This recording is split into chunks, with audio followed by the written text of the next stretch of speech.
En mi bronce cumpleaños, mi abuelo sonrió y preguntó, «Me alegra que estés disfrutando del apartamento que te compré». Yo susurré, «Vivo en un sótano». Mi padre dejó caer el tenedor. La habitación enmudeció mientras la verdad salía a la luz. «Mi niña, me alegro mucho de que estés disfrutando del apartamento que te conseguí», dijo el abuelo, sonriendo desde el otro lado de la mesa del brunch, levantando su mimosa como si fuera un momento familiar más, cálido y habitual. El aire se detuvo. Yo me quedé inmóvil, a mitad de sorbo, el zumo de naranja quemándome la garganta. Los ojos se dirigieron hacia mí desde todas direcciones. Los labios pintados de mi madre se abrieron con confusión. Mi hermana levantó la vista de su teléfono. Y mi padre dejó caer el tenedor. Golpeó el plato de porcelana con un agudo tintineo. Sentí el latido de mi corazón detrás de mis ojos mientras el silencio se volvía denso. Bajé la mirada, me sequé las manos en la servilleta que tenía en el regazo y luego miré a mi abuelo. «Vivo en un sótano», susurré. Su sonrisa vaciló. «¿Qué?» «Nunca recibí ningún apartamento», dije, esta vez más alto. Mi voz era uniforme, firme. No iba a llorar allí. No después de todos estos años.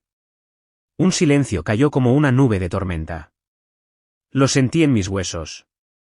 «¿De qué estás hablando?», preguntó el abuelo, parpadeando a cámara lenta. «Antes de empezar, deja un comentario y dinos de dónde eres y desde qué ciudad estás viendo nuestros vídeos.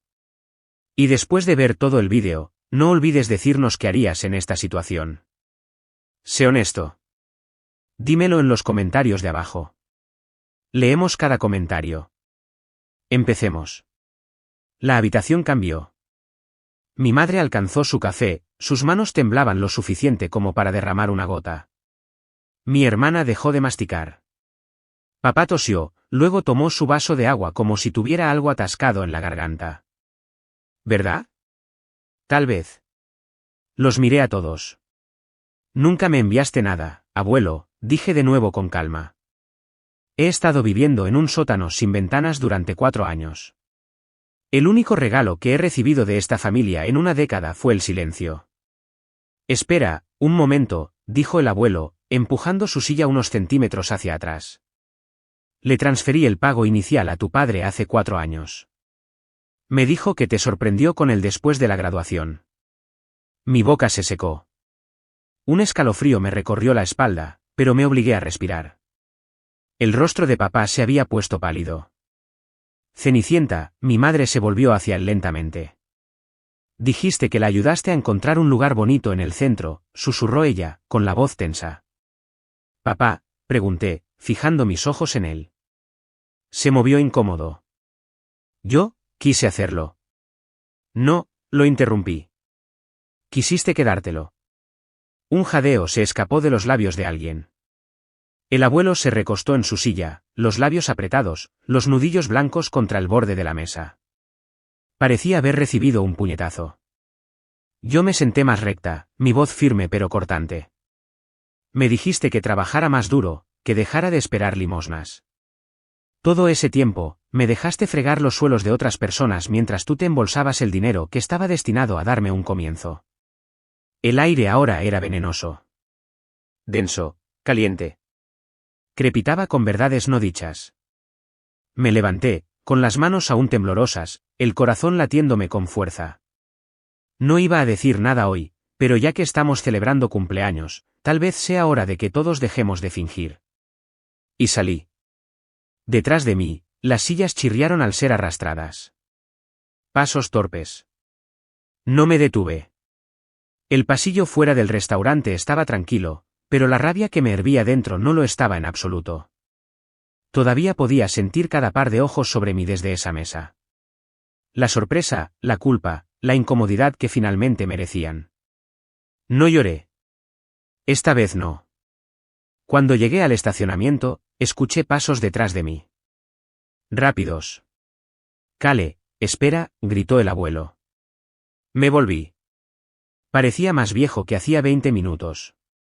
Su sonrisa había desaparecido, reemplazada por algo que no le había visto en años, pura y sin filtros tristeza. ¿En serio nunca recibiste el apartamento? Negué con la cabeza. He estado alquilando un sótano a una mujer que fuma tanto que sus paredes son amarillas. Hay una caldera al lado de mi cama. Mi alquiler se paga en efectivo porque ella no cree en los bancos. He cenado sentada en el suelo más noches de las que puedo contar. Él tragó saliva. Tu padre dijo que no querías ayuda, que estabas siendo independiente. Mi pecho se elevó. Una vez le pedí una recomendación de trabajo, dije, y él dijo, y cito, intenta voltear hamburguesas primero. Forja el carácter, punto. Los ojos del abuelo bajaron. Él dijo que eras una desagradecida.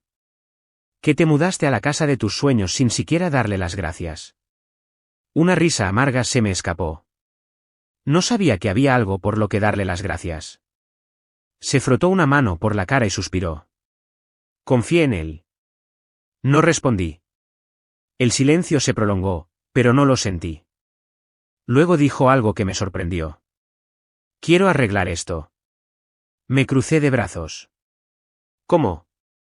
Quiero ver dónde vives. Mi cabeza se levantó de golpe. ¿Por qué? Porque si es tan malo como dices, y creo que lo es, entonces nos robó a los dos. Y estoy harto de que me mientan. Esa noche, llevé al abuelo a mi casa. No dijo mucho mientras lo guiaba por los desmoronados escalones laterales hacia la puerta del sótano.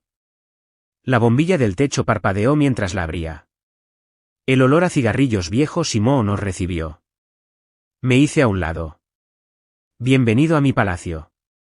Entró, miró lentamente el sofá de segunda mano, la estantería inclinada, las baldosas manchadas del techo, la pequeña cama pegada a la lavadora. Su rostro no cambió durante varios segundos. Luego se sentó en el borde de mi cama y dejó escapar la exhalación más triste que jamás había escuchado. ¿En esto has estado viviendo? Asentí. Desde que terminé la universidad. Sus ojos se empañaron. Dijo que el resto lo estaba guardando para tu boda. Pensé que tenía sentido en ese momento. No hay resto, dije, con la voz plana. Le diste $70.000. Ese dinero desapareció en el momento en que llegó a su cuenta. El abuelo miró al suelo, luego de nuevo a mí. Ya no, dijo, levantándose. Mañana iremos al banco y al abogado.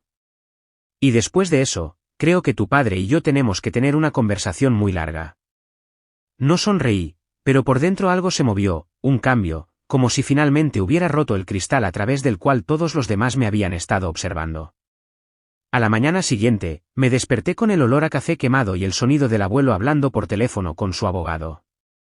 No me importa si es domingo, Howard, encuentra la documentación. Quiero cada transferencia rastreada, cada centavo, y quiero que redactes una carta indicando que ya no autorizo a Daniel Whitmore a actuar en mi nombre en ninguna capacidad financiera. Su voz era de acero frío, un tono que nunca le había escuchado usar, ni siquiera cuando papá había destrozado su camión en la escuela secundaria o cuando mamá olvidó su medicamento una vez. Esto era diferente. Me quedé en el pasillo, descalza sobre el frío suelo de hormigón, escuchando en silencio. Algo dentro de mí, algo que había estado latente durante mucho tiempo, se sintió visto. Al mediodía, estábamos sentados en una elegante oficina con paneles de madera en el centro de la ciudad. El abuelo había movido hilos para conseguir una cita de emergencia. La banquera, una mujer estirada de unos 50 años, hacía clic en los registros de su pantalla, con los labios apretados. Si veo la transferencia aquí, dijo finalmente, ajustándose las gafas.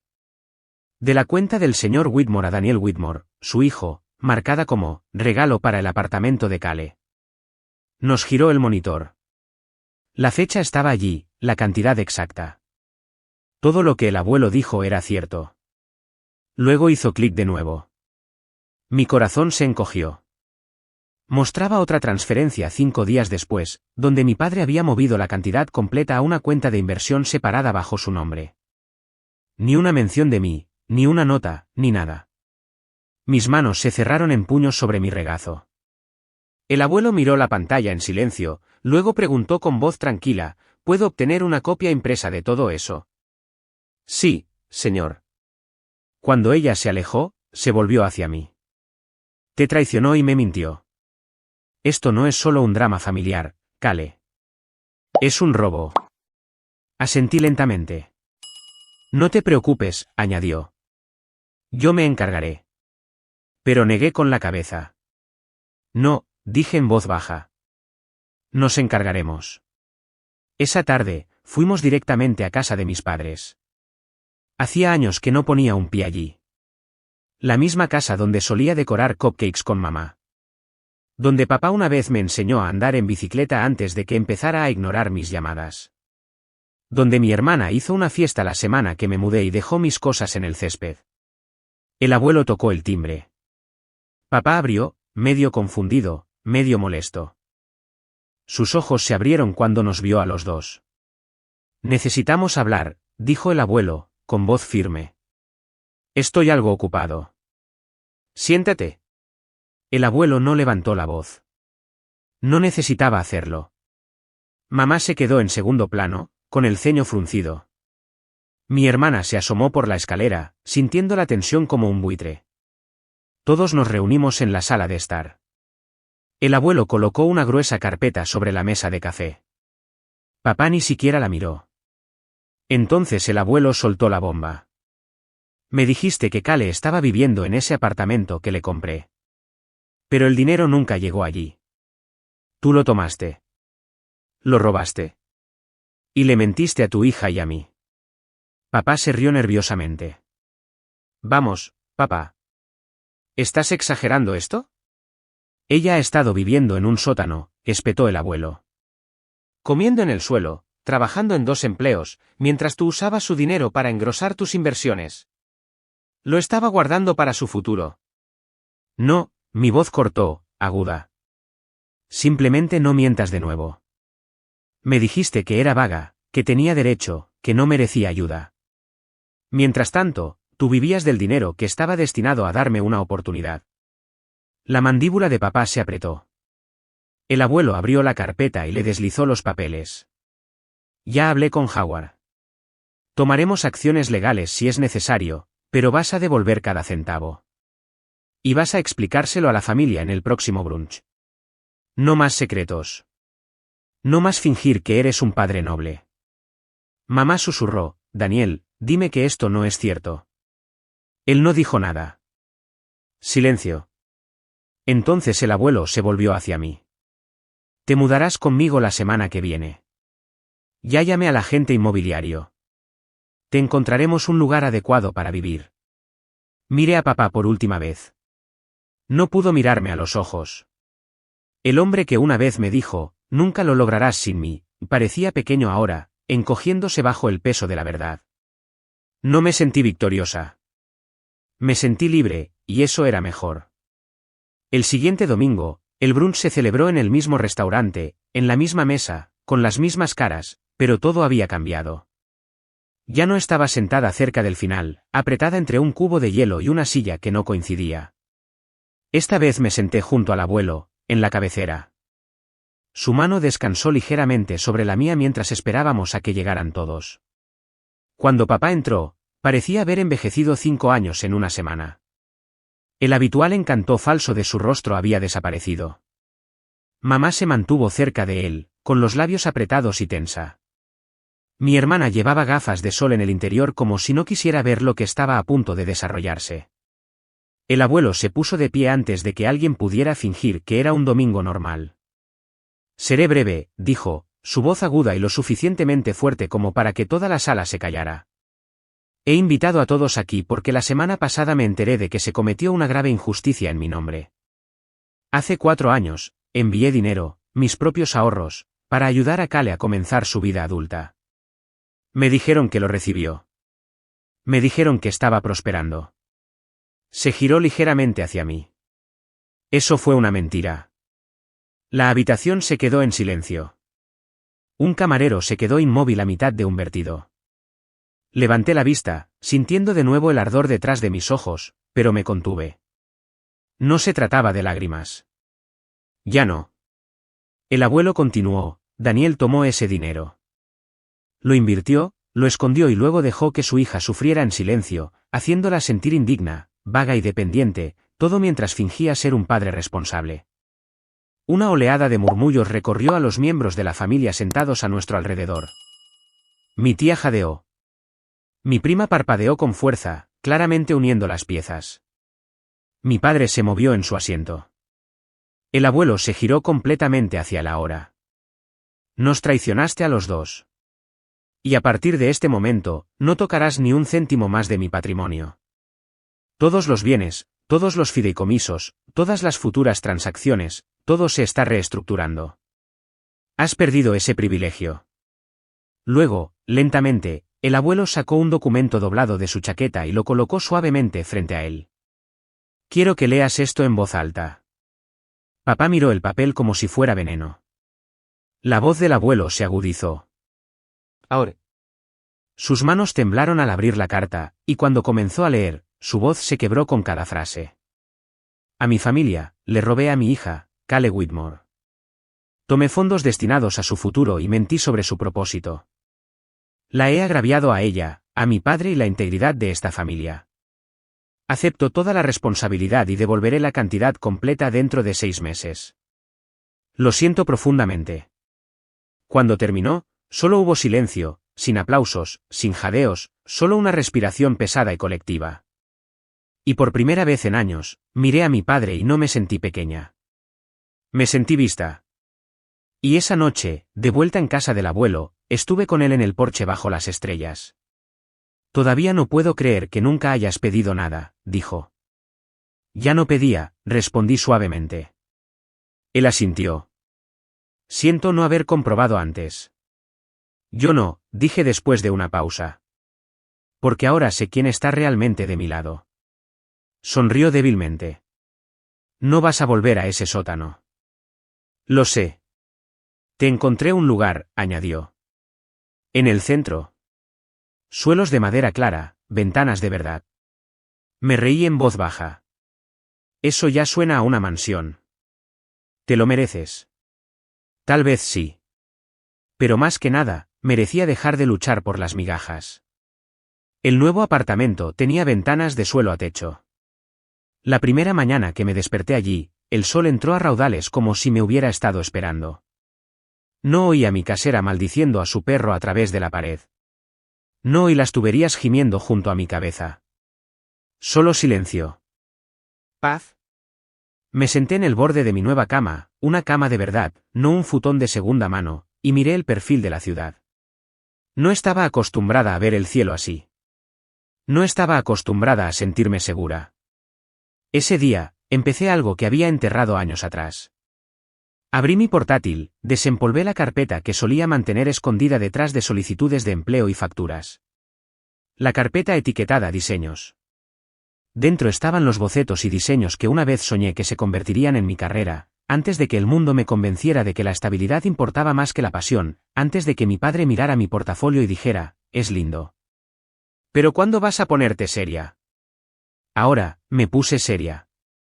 Me postulé a estudios de diseño, redes de freelances. Incluso lancé un pequeño portafolio en línea. Usé el dinero que me dio el abuelo no solo para sobrevivir, sino para empezar. Pasaron las semanas. Luego los meses. Una tarde, recibí una llamada. Una firma de arquitectura local había visto mis presentaciones. Estaban lanzando un nuevo proyecto de vivienda comunitaria y necesitaban a alguien que pudiera pensar de forma creativa, alguien que entendiera cómo aprovechar al máximo los espacios pequeños. Sonreí. He vivido eso, les dije. Cuando entré por primera vez a su oficina en el centro, llevaba el mismo abrigo beige que mi madre una vez llamó barato e infantil. La recepcionista me ofreció agua. El director creativo me ofreció un asiento. Al final de la reunión, tenía un contrato en la mano. No era solo un trabajo. Era una prueba. Prueba de que nunca fui el fracaso que me pintaron. Que vivir en un sótano no significaba que perteneciera por debajo de nadie. Meses después, me tocó a mí organizar el brunch. No en un restaurante. No en la casa de otra persona. En la mía. Platos de verdad. Risas de verdad. Luz solar real entrando por las ventanas. El abuelo trajo flores y las puso en el jarrón que me había comprado con mi primer sueldo. Mi prima, que antes ponía los ojos en blanco cuando hablaba de mi arte, se acercó y me preguntó sobre paletas de colores y paneles de inspiración. Papá no estaba allí. No había vuelto desde el día de la carta. Devolvió el dinero a tiempo, pero las disculpas se quedaron en papel. Eso me pareció bien, porque la ausencia de algunas personas es la mayor paz de todas. Y mientras pasaba una bandeja de bollos frescos, vi al abuelo mirarme con una suave sonrisa en su rostro. Esto, dijo. Esto es lo que imaginé. Le toqué la mano. Yo también.